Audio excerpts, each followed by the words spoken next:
Have you ever been told that magic and witchcraft has everything to do with connecting to earth, nature, and involving the natural world, including work with herbs, spices, healing the body, and elevating one's higher self? Well, if we look at the definition of magic, that doesn't seem to be the case. In several word searches and dictionaries, including Britannica, magic is defined as, quote, the use of means such as charms or spells believed to have supernatural power over natural forces, and an extraordinary power or influence seemingly from a supernatural source, or having seemingly supernatural qualities or powers. According to Merriam-Webster, states, quote, a woman who is believed to have magical powers and who uses them to harm or help people, and traditionally the exercise of alleged supernatural powers to control people or events, practices typically involving sorcery or magic. And lastly, a person who is credited with having usually supernatural powers. Notice these definitions have everything to do with supernatural power and nothing to do with herbalism, connecting to nature, and admiring the natural world at all. We need to define specifically what magic is and what being a witch really means. Anyone can connect with nature, use herbs, grow gardens, use them for sustenance and healing. Does that really make you a witch? People have been doing this for thousands and thousands of years, since the beginning of time. There are even scriptures in the Bible praising God for all the works of his hands, including the plants and the herbs and the things that we need for our bodies, as well as information like extra biblical texts talk specifically about the Lord instructing his angels to teach natural medicine and herbs for the healing of the body to Noah and his sons. These things were written down and passed on through generations. Of course, God's perfect will was for no one to ever get sick, but these instructions were left to his people to combat the curse of sickness and disease that was released into the world due to Satan's influence. It states in the book of Jubilee, chapter 5, verse 12, quote, and we explained to Noah all the medicines of their diseases and how he might heal them with the herbs of the earth. And Noah wrote all these things down in a book as we instructed him concerning every kind of medicine, end quote. We have to realize that plants, trees, food, and everything that we can grow and use for our bodies or sustenance and healing comes from God. Therefore, in his foreknowledge, he has implanted these things in the ground to help human beings, his beloved creation.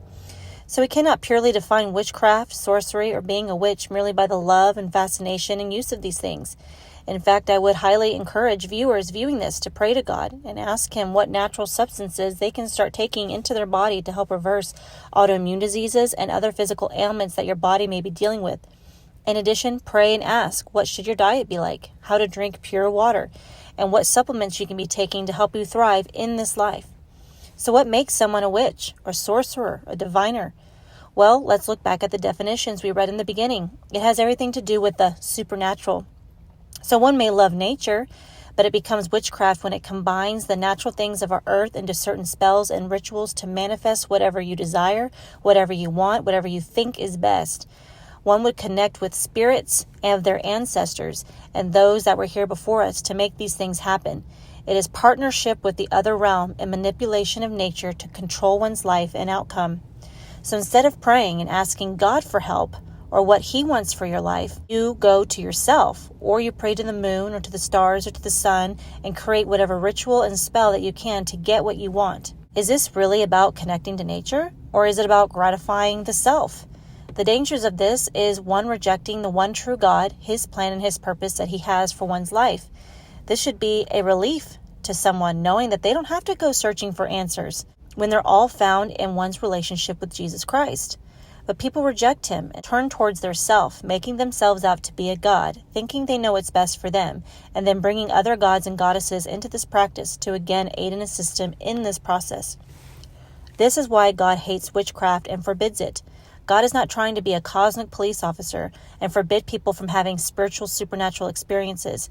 The spirit world is real and is exciting, and we as spirit beings were made to interact with the spiritual world, but in God's terms, through his spirit, and working closely with him in partnership on this earth.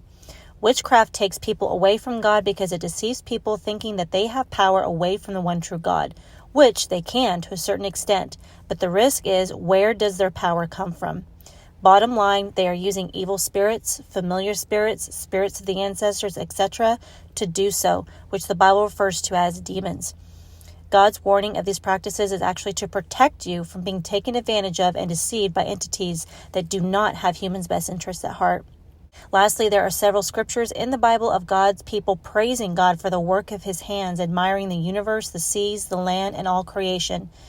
It states in Genesis chapter 1:29, quote, "Then God said, Behold, I have given you every plant yielding seed that is on the surface of the earth, and every tree which has fruit yielding seed, and it shall be food for you." End quote.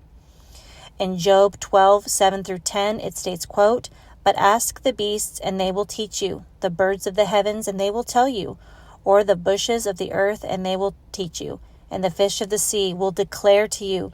Who among all these does not know the hand of the Lord has done this? In his hand is the life of every living thing and the breath of all mankind." End quote. In Romans 1, verse 20, it states, quote, "For ever since the world was created, people have seen the earth and sky. Through everything God made, they can clearly see his invisible qualities, his eternal power and divine nature, so they have no excuse for not knowing God." End quote. In conclusion, loving nature, using herbs for medicine, admiring the earth, and all it brings forth for sustenance and nourishment for animals and humans does not make one a witch, nor does it mean you practice witchcraft. It is something that has been done by every culture since the beginning of time for food, medicine, and healing. When talking about magic and witchcraft, it points to the supernatural by the use of other spirits other than God's spirit to make something happen in one's life.